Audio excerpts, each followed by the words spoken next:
Okay, I'm back, and now we're going to talk about magnetism.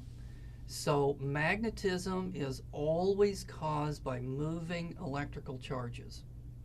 So, in the case of a bar magnet, even though you don't really see electricity in a bar magnet, if you were to look at the atoms that makes up a bar magnet, the little electrons would be going around and around, and the electrons would be spinning. So those electrical charges are moving, and ultimately that's what causes the magnetism that comes out of a bar magnet.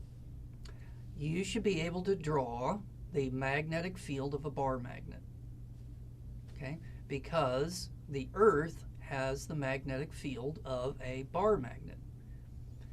But you can also make magnetism by using an electric current. So if you take electric current and it goes around and around, that will make magnetism that comes out of it. So then the next question would be, what causes the Earth's magnetism?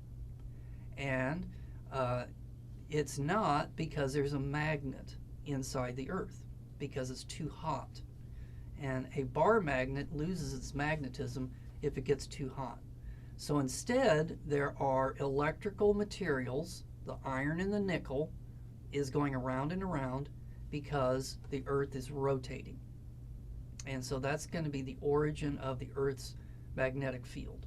Now, actually, it's called a geodynamo, and so you can look that up if you want to, but you're not going to be tested on that.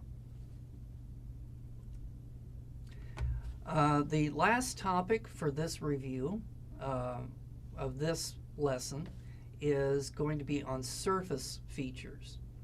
And so what I could do here is I could give you a picture of the surface feature and then ask you what caused it. So for example, if I say that that's a crater, I would have to tell you it's not a volcano. So that's a crater, and craters are caused by the impacts of asteroids and comets. And then a landslide is caused by gravity. So gravity pulling down on soil causes it to kind of sag down like that. Then glaciers indicate that it's obviously a very cold climate. And then anytime that you see a fault line, so like for example, if you see a line and then all of a sudden that line is up here, then what has happened is that this plate or rock has slid down so that this used to be level with that, but because of this fault, it has slid down. So that tells you there's some kind of tectonic activity that would cause a fault. And then volcanoes, well, that tells you that the inside of the planet must be hot, hot enough to be able to produce volcanoes.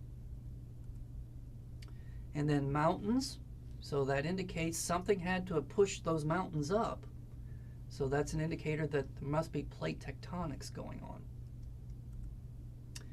on. Sand dunes, so that indicates wind activity in order to be able to blow all that sand. Then rivers, so rivers make a very distinctive pattern on the surface of a planet. So that means there must be liquid water. So the pressures and temperatures are sufficient to cause there to be a liquid. Now it doesn't have to be water, but most of the time if you see that, it's going to be water that's going to cause that. And then don't worry about shorelines, because Earth is the only planet in our solar system that actually has shorelines, because we're the only planet that has liquid oceans. Okay, so that is a review of this lesson, and now we're going to, in our next review, we're going to talk about the terrestrial planets.